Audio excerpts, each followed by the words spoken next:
Hadirin yang Allah SWT, Bapak Ibu jemaah salat subuh, amanah khusus yang saya muliakan, saya banggakan Bapak Imam, Ketua Pengurus Masjid, para alim ulama, tokoh-tokoh agama, adat, akhwat ulama, tokoh pemerintah, takbir, ketua DPR,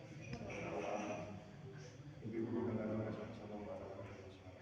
Syukur kepada Allah SWT begini kita bisa berkumpul di masjid di mana Allah SWT selawat dan salam senantiasa kita limpahkan kepada kita Nabi SAW. Bapak Ibu sama-sama warahmatullahi wabarakatuh. Tenang aja Bu, nanti aja saya habisin ya. Nanti aja Bu, tenang.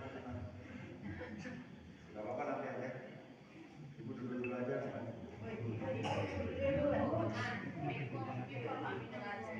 Nanti aja gampang. Kalau nggak saya makan di sini ya Bapak.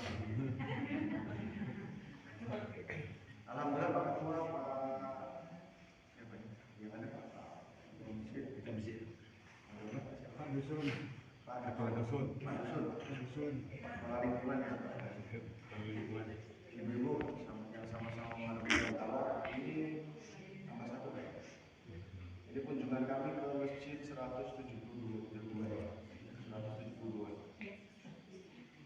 Tertukar dari Tanah Datar itu Masjid urutan 172. Banyak sih Pak. Banyak sedikit. Banyak sedikit Bu. Banyak. Apa? Sedikit. 172. Kenapa sedikit? Karena masjid di Tanah Datar itu ada 243. Masjid di Tanah Datar, Kabupaten Tanah Datar yang masuk ke Polres Tanah Datar itu kan Polresnya ada dua. Ibu Selatan, Cibuku itu masuk ada banyak. Nah yang masuk Polres Tanah Datar itu 240 masjid. Suronya 804. Masjid Suro, Musola, Bakar itu 800. Jadi jumlahnya 1047. Ini urusan 172. Makanya masih Tapi satu-satunya masjid di dusun Pak. ya. Ini di dusun Pak, satu-satunya masjid di dusun. Misalnya masjid di Pencorong Pak. Ya. Ini di dusun Pak. Ya. Dusun Teratai. Bapak Ibu yang mulia, alhamdulillah niat kami untuk hari masjid Abu Daud dari Lompat Angkatan hari baru. Kemudian kan sama hari mau mana? Imawan. Kemudian mana lagi kemudian yang kedua juga ada niat yang lain. Boleh jujur Pak ya. Dan nomor 3 dari 100 yang satu belum dicek ya, 189 kemarin yang bisa ngaji jumlahnya 187. Yang nggak bisa ngaji ngajinya pintar ngaji, orang Tanah Datar, orang bisa. Akhirnya Bapak Ibu yang mulia, Pak Kapolres mikir-mikir, bukannya di sini ada namanya ada bahasa di Sarak bahasa di betul ya? Ada Sultan Sati, betul? Luka mantu, betul ya? Betul. Tapi kenapa banyak yang masuk penjara? Ibu pernah mikir belum kayak gini? Belum pernah ya? Bukan urusan saya Pak, itu kan urusan Pak Polisi gitu ya? Ini masalah bukan? Masalah bukan? Masalah. Makanya Bapak Ibu sekalian, Pak Kapolres bukan mencari sumbangan, bukan. Pak Kapolres datang dari masjid-masjid ini pengen mengajak Bapak Ibu jemaah setiap masjid musola Surakarta ingin bersama-sama kita bersama-sama menyelesaikan masalah ini. Semuanya bantu, saling membantu. Mau ya Bu ya? Mau bantu ya Bu ya? Pak, mau bantu Pak ya? Bantu supaya apa? Karena dapat nggak ada kayak gini. Aneh Bu. Masa lu anak Bu banyak masuk penjara? Ada misalnya syarat, asalnya di sini ada bilang ya apa? Ada Pariaman, kota Tunggu, Pak ya?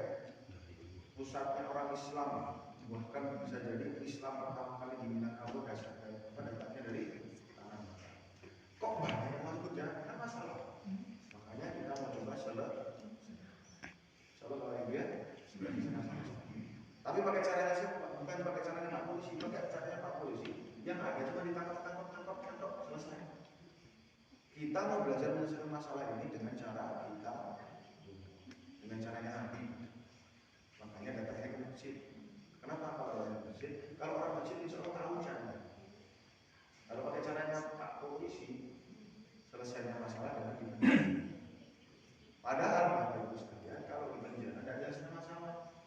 Yang ada nyolong sendal keluar jadi nyolong sapi. Yang ada masuk jadi kucing, keluar jadi harimau.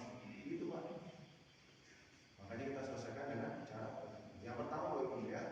Saya akan berbicara tentang masalah sebenarnya kita harus kaji secara mendalam, harus diteliti. Oh apa yang terjadi? Yang pertama itu fenomenanya apa? Kok terjadi seperti ini? Tempat orang banyak Islam, tapi orang banyak masuk penjara.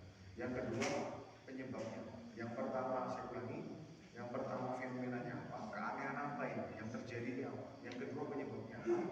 Yang ketiga solusinya apa? Yang keempat siapa yang harus menyelesaikan, harus bertanggung jawab. Ya Bu ya.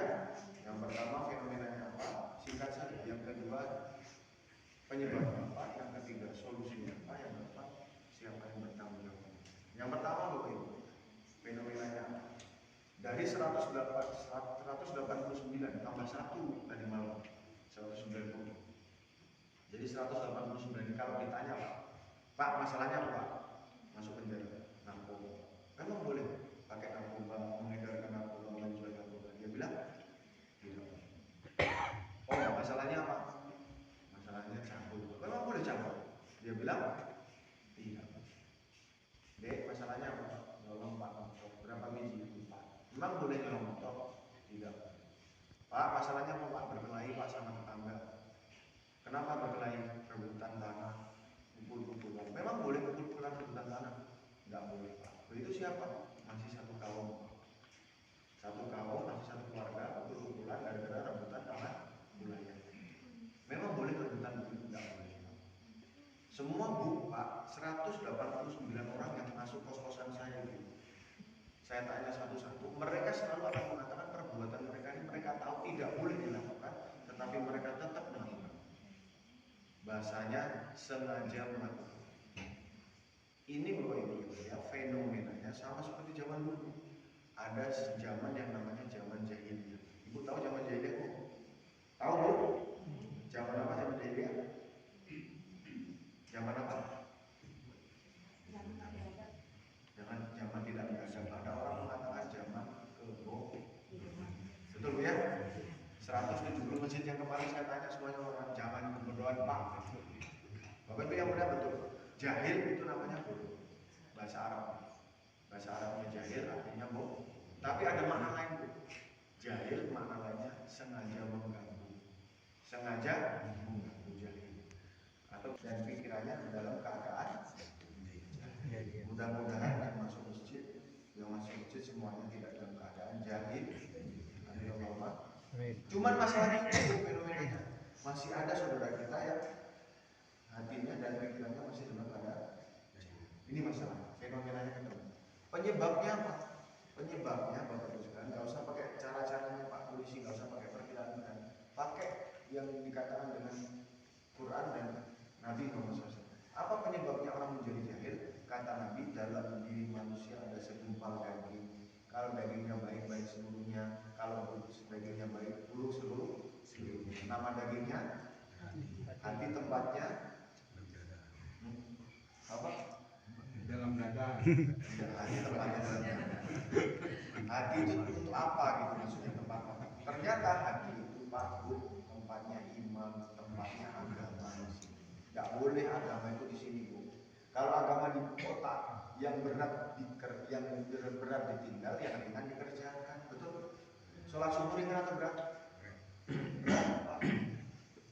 Tapi karena agamanya di sini tidak dipakai pikir-pikir, makanya datang ke masjid. Nah, masih ada saudara-saudara kita yang di sini agamanya itu karena jahil. Makanya agama itu tempatnya di hati. Maka begitu ya, kalau agamanya baik, hatinya baik, maka seluruhnya akan baik badannya. Sedangkan agama itu ada 5 kata ulama kita. Ubudiyah, imaniyah, ubudiyah, muamalah, muasyarah. Iman, ibadah, muamalah, muasyarah. Kalau hatinya baik, agamanya baik, maka imannya baik, ibadah baik, muamalah, muasyarah, akhlaknya juga baik.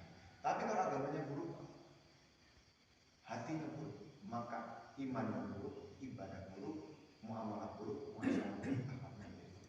Ada buktinya Pak? Ada. Saya ambil satu. Yang ibadah, iman, ibadah, atau 2. 189 orang yang masuk penjara sebelum ditangkap, kalau ditanya rata-rata mereka tidak pernah sholat. Padahal Quran menyebutkan inna sholat tanha anil fahsya'i. Jadi kalau iman buruk, pasti agama ibadah menjadi buruk. Jadi kalau ibadahnya buruk, pasti imannya buruk. Maka amalnya buruk, mencuri, menipu, berkelahi, narkoba, LGBT.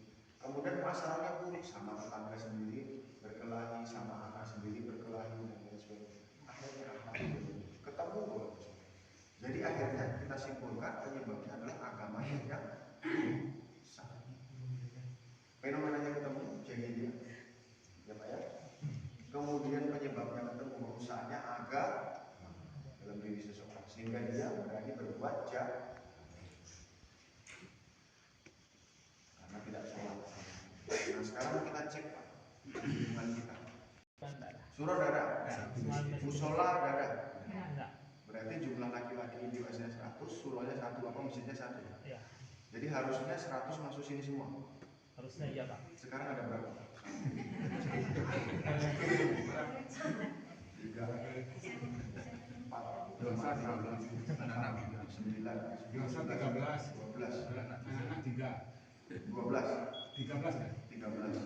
100 dikurangi 13, 87. Kemana yang 87? Hah? Bubuk. Baik sangka atau buruk sangka? Kalau baik sangka berarti bubuk nanti jam 6:30 sholat subuh deh. Sholat apa enggak? Sholat apa enggak? Hah? Ada yang sholat, ada enggak? Yang sholat berapa? Enggak tahu Pak. Perkiraan aja, perkiraan. Kan kelihatan mukanya nih, sholat tapi di rumah gitu kan. 50, 87 kurangi 50, 37. Yang 37 kemana Pak? Tidur. Kan tadi tidur udah. Kemana Bu? Yang 37. Merantau. Hah? Merantau ya? Atau menjadi relawan di Malang sana? Pertanyaan terakhir saya Bapak Ibu sekalian, apakah Ibu Bapak yakin kalau di dusun ini seluruhnya sudah sholat? Tidak yakin. Pertanyaannya saya balik, apakah Bapak Ibu yakin bahwa di dusun kita ini ada yang masih tidak sholat? Ada. Ada. Ada. Jangan salahkan siapa-siapa kalau di dusun Bapak Ibu ada penjahat. Jangan salahkan siapa-siapa kalau di dusun ini ada penjahat. Inna sholata tanha. Karena yang saya tangkap semuanya tidak pernah sholat. Jadi jangan salahkan siapa-siapa kalau di dusun ini ada penjahat. Nanti di dusun ini ada pelaku narkoba, pelaku LGBT, pelaku perampokan. Jangan salahkan siapa-siapa. Ikhlas Bu? Ikhlas? Ikhlas. Ini ada nama ikhlas. Ini namanya anggota saya ikhlasin. Ikhlas enggak kalau di dusun ini ada ini, ada penjahat? Pak, ikhlas enggak Pak? Tidak Pak. Maka dari itu solusinya adalah bagaimana membuat setiap orang tidak melakukan perbuatan jahat. Bagaimana caranya Pak? Ajak ke masjid. Ajak masjid. Selesai. Ajarkan, ajak dia supaya dia tidak berperilaku jahat dengan cara dicegah, kembalikan dia kepada ketaatan kepada Allah alias kata balik Itu solusinya. Bu, saya punya Yamaha manual, nggak ketemu karena motor saya itu motor harus tepat treatmentnya, cara membetulkannya harus tepat. Bagaimana dengan orang kalau dia rusak hatinya, menyebabkan perilakunya berperilaku jahat, jadi maling, mencuri, narkoba dan sebagainya. Kalau rusak hatinya disebabkan rusaknya, dia dibawa kemana supaya betul? Penjahat Danau Singara, jalan, tamasya gitu, pulang-pulang sembuh gitu, nggak bisa. Harus dibawa ke masjid. Makanya bagus kan, Pak Kapolres muter-muter 171 masjid ini, Pak. Bagaimana kita sama-sama bertanggung jawab menggelurakan satu program yang namanya 100% laki-laki balik masuk ke dalam masjid ketika azan berkumandang untuk mengerjakan sholat berjamaah. Ini programnya, Pak, dari Nabi. Makanya dihitung satu-satu. Ada berapa tadi Pak yang datang? 87 Pak. 87. Maka dihitung 100% laki-laki balik masuk ke dalam masjid ketika azan berkumandang. Ini tanggung jawab kita semuanya. Jangan satu, meskipun satu pun jangan ditinggal.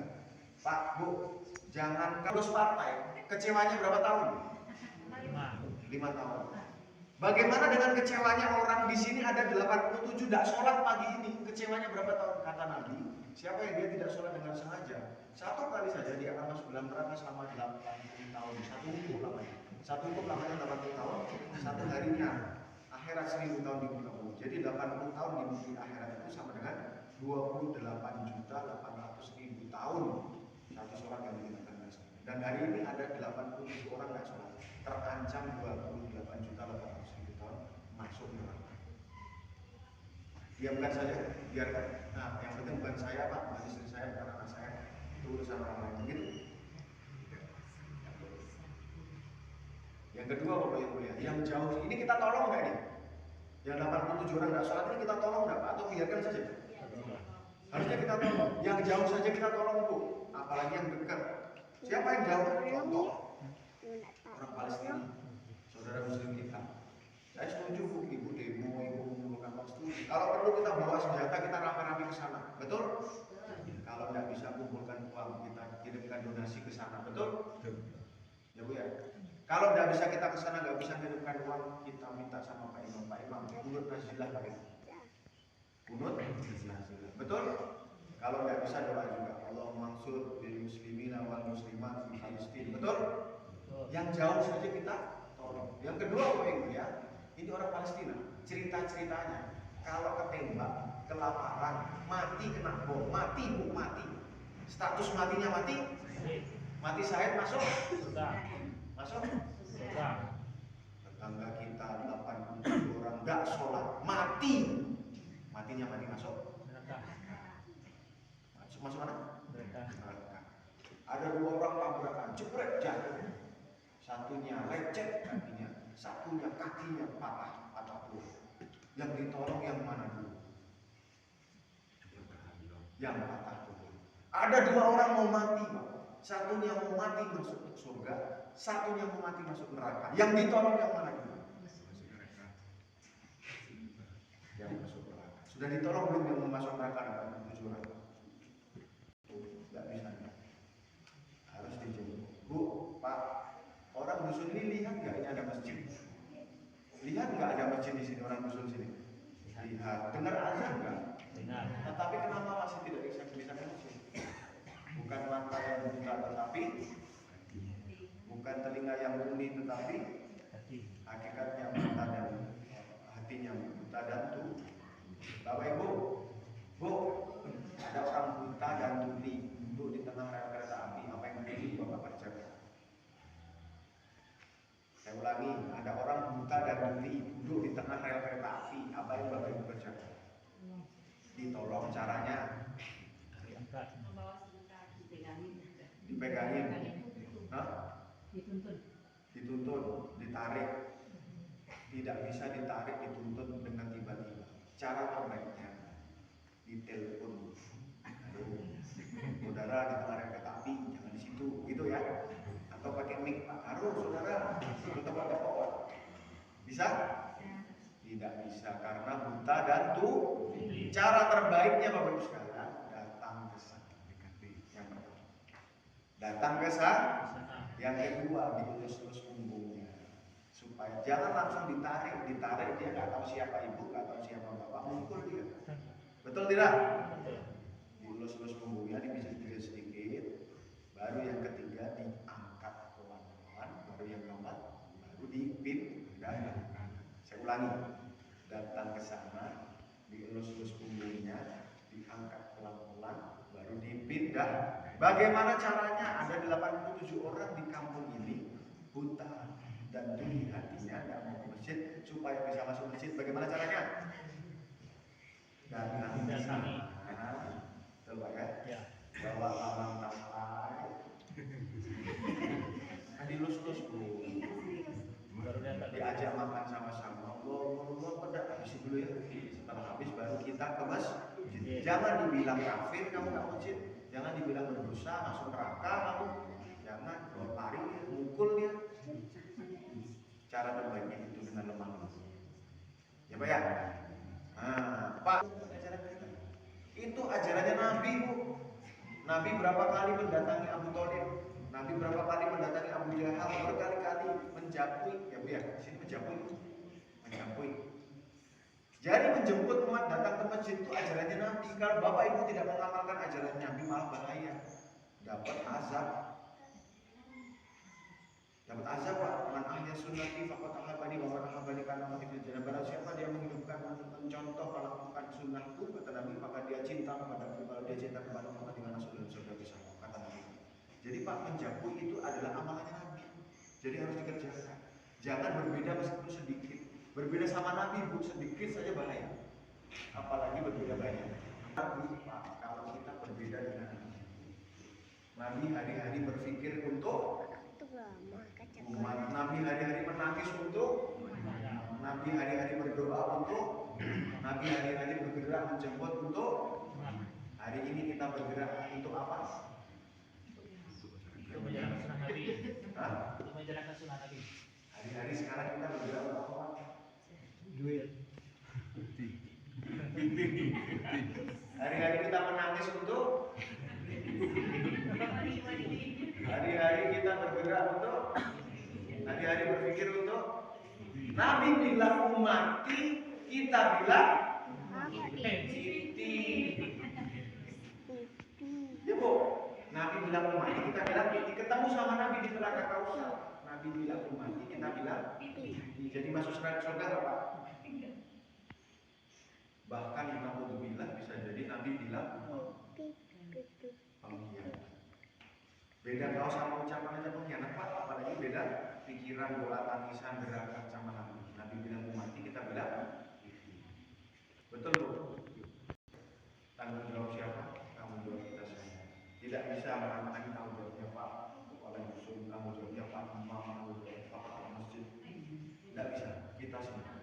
Bu, Pak, ada dua orang datang ketemu sama Pak Ketua. Pak Ketua, saya mau minta izin, saya tidak mau masuk masjid Pak. Saya tidak mau memecah-mecah kaca, tidak mau memecah-mecah keramik. Saya cuma mau minta izin memotong tiang masjid. Boleh Pak? Kenapa tidak boleh Pak? Bu? Kenapa tidak boleh memotong tiang masjid? Karena bisa runtuh. Karena bisa runtuh. Emang ini masjidnya Bapak? Bukan masjid kami. Ini masjid kami bersama. Kami bertanggung jawab bersama-sama. Barang siapa dia sholat, dia menegakkan tiang agama. Barang siapa dia tidak sholat, dia merobohkan tiang. Pagi hari ini ada 87 orang yang merobohkan tiang agama. Tanggung jawabnya siapa Pak? Perkara tiang Bapak mengatakan tanggung jawab bersama. Namun perkara orang tidak sholat, tidak mengerjakan mengatakan tanggung jawab bersama. Jadi akhirnya tanggung jawab siapa? Tanggung jawab bersama. Dan yang paling terakhir Bapak Ibu ya, balik ke surau. Balik ke surau. Punyanya orang mana Pak? Punyanya orang mana balik surau? Anak di pangku, kemenangan di banting, bukan di banting, anak di pangku, kemenangan di banting, kemenangan di bimbing, orang kakak di patengakan, anak disayang dibawa ke rumah, kemenangan disayang dibawa ke surau. Pak, kamar mereka tidak ada di rumah, Pak, kamar mereka ada di dalam surau katanya. Ya Bu, tidak ada kemenangan kamarnya di rumah kan Bu? Bu, anak laki-laki yang kemenangan nggak ada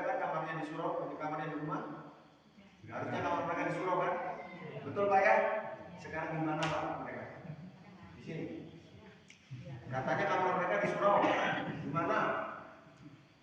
Cuman itu aja Bu, satu ini. Emang anak-anak cuma satu ini? Di mana Pak? Anak-anak Bapak di mana? Katanya di surau kamarnya. Pak, Bu, di mana kamarnya? Akhirnya kita menyimpulkan kenapa rusaknya Minangkabau, karena kita tidak mengamalkan ajaran daripada datuk ulama kita yang terdahulu. Anak harusnya di surau, dia tidak ada di surau, tidak dicari. Harusnya mereka ada di surau. Kalau mereka ada di surau Pak Bu, mereka belajar agama, mereka belajar adat, mereka belajar adat. Apa itu agama? Agama itu tauhid, la ilaha illallah Muhammadur Rasulullah. Yang kedua faraid, fikih, salat, zakat, puasa, sedekah, haji, umroh. Yang ketiga belajar Quran, membaca dan menghafal. Yang kedua belajar adat di masjid. Siapa yang ngajari? Datuk ulama, datuknya yang ulama, mamanya yang ngajar. Apa diajarinya? Adat, adat dan sama adat, ada teradatkan, ada diadatkan, ada istiadat Minangkabau. Betul Pak? Diajari di dalam surau. Yang ketiga diajari adab. Apa itu adab? Diajari silek, diajari borong, diajari persiapan merantau, diajari dari mana? Patah bukti. Betul Pak? Karena mereka sekarang tidak ada di surau Bu, mereka tidak dapat belajar agama, tidak dapat belajar adat, tidak belajar adab. Mereka belajar apa? Mereka belajar dari mana? HP. Gurunya mereka ini belajarnya dari dalam sini. Akhirnya apa Pak? Rusak. Bapak Ibu sekalian, Bapak Ibu sekalian yang paling penting. Kalau sudah rusak Minangkabau, saya juga nggak ikhlas. Saya juga nggak rela Bu. Pak Kapolres bukan orang Minang, Pak Kapolres itu laki. Tapi sudah banyak makan lawang apa itu. Jadi akhirnya rasa-rasa di dalam diri sudah kayak orang Minang. Jadi tidak ikhlas Pak.